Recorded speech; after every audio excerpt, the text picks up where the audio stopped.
भाजपुर 21 नवंबर 6 सूत्रीय मांगों को लेकर तहसील परिसर में चल रहे आंगनवाड़ी कार्यकर्तियों के धरने का चेयरमैन गुरजीत सिंह गित्ते ने अपना पूर्ण समर्थन दिया। उन्होंने आंगनवाड़ी कार्यकर्तियों की मांगों को जायज बताते हुए मुख्यमंत्री पुष्कर सिंह धामी से आंगनवाड़ी कार्यकर्तियों की मांगों को तत्काल पूर्ण करने का अनुरोध किया है।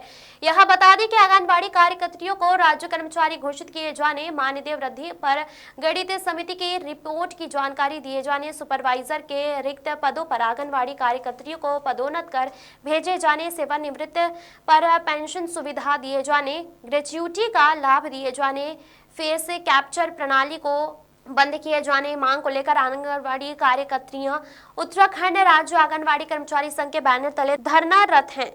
संघ के जिला अध्यक्ष मंजू गोस्वामी ने कहा कि जल्द मांगे पूर्ण न हुई तो आंदोलन को और उग्र किया जाएगा। इस मौके पर ललिता भट्ट, कविता मौर्य, सुनीता, पूनम लता, गुलशन, राजकुमारी, दयावती, नेमावती, उषा, सोमवती, शौकीन जहां, सरिता, रामवती, पूनम शर्मा, देवकी, शिवानी, गुलफिजा, वर्मा देवी आदि मौजूद रहीं।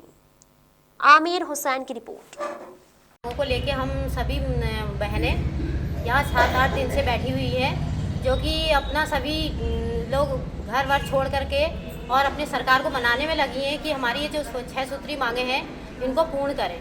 उसमें हमें प्रतिदिन 800 रुपये के हिसाब से दिया जाए और हमारा ये जो हमारा पेंशन वगैरह है लास्ट में हमको सबको पेंशन दिया जाए।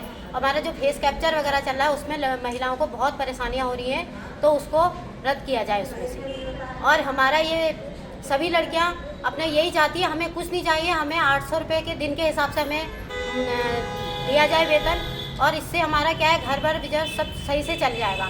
बहुत लड़कियां परेशान हैं, जिसमें हमारा 9000 रुपये मिलता है। हमें 9000 में हम लोग अपना घर भी चला रहे हैं, और जो सरकार की योजनाएं आते हैं उस योजनाओं के तहत जो भी काम होता है वो हम ही उसी पैसे में से करते हैं। जैसे हम लोग ये लोग आंगनबाड़ी सेंटर चला रहे हैं, उसका हम किराया जो देते हैं उसी में से निकालते हैं। 1-1 साल तक किराया नहीं आता है और सभी लड़कियाँ इतना परेशान होती हैं, बताइए क्या करें उसमें। और जो हमारे रजिस्टर हैं हम उसी में से बना रहे हैं। जो हम ढुलान करते हैं सामान का, जो सरकारी योजना द्वारा सामान दिया जा रहा है उस सामान का ढुलान का पैसा भी हम ही देते हैं। उस 9000 में हम घर चलाएंगे या इस योजनाओं को पूर्ण करेंगे। तो मैं सरकार से यही विनती करूंगी कि हमारा ये थोड़ा मानदेय बढ़ाया जाए, इसमें 800 रुपये प्रतिदिन के हिसाब से करा जाए, जिससे हम ही सभी लड़कियों का घर परिवार गुजर बसर सही से चल सके। और मैं अपने यहाँ पे चेयरमैन साहब का बहुत बहुत धन्यवाद करती हूँ। वो हम लोगों का, बहनों का सारा दुख सुनने के लिए यहाँ पे आए और उन्होंने हमारे दुखों को सुना और हमारे मुख्यमंत्री को एक अनुरोध किया है कि हमारी बहनों का दुख सुने और उसका निवारण करें। धन्यवाद। कार्यकर्ती अपना सारे कार्य छोड़कर यहाँ पर बैठी हुई हैं। सरकार को गंभीरता से जो है इन चीज़ों को संज्ञान में लेते हुए इनकी 6 सूत्रीय मांग है, और 6 सूत्रीय मांग कोई नाजायज़ मांग नहीं, बिल्कुल जायज़ मांग है, जो इनका हक भी बनता है। इतने वर्षों से ये कार्य कर रही हैं, लोगों की सेवा कर रही हैं, हमारी मातृशक्ति महिलाओं की सेवा कर रही हैं, अपने वार्डों में सजगता से अपने कार्य को पूरा करती हैं, दिन रात लगी रहती हैं।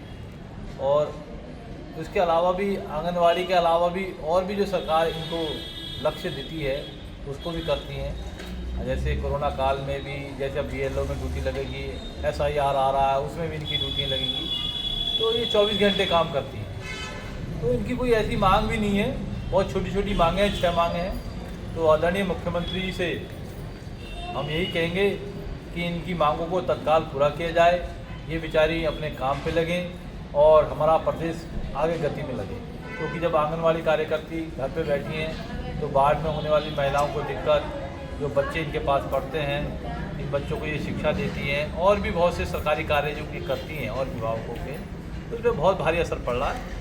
हम यही चाहेंगे कि सरकार को तुरंत आदरणीय मुख्यमंत्री जी को, जो वरिष्ठ भाजपा के नेता हैं हमारे क्षेत्र के हों या पूरे प्रदेश में जहाँ के हों, मुख्यमंत्री से मिलें और इनकी मांगों को पूरा करवाएं। हम यही चाहते हैं और हमारा समर्थन के साथ है। जब भी हमें बुलाएंगे भविष्य में किसी भी सहयोग के लिए, हम इनके साथ कंधे से कंधा मिला के इनके साथ खड़े होंगे। जय हिंद, जय उत्तराखंड।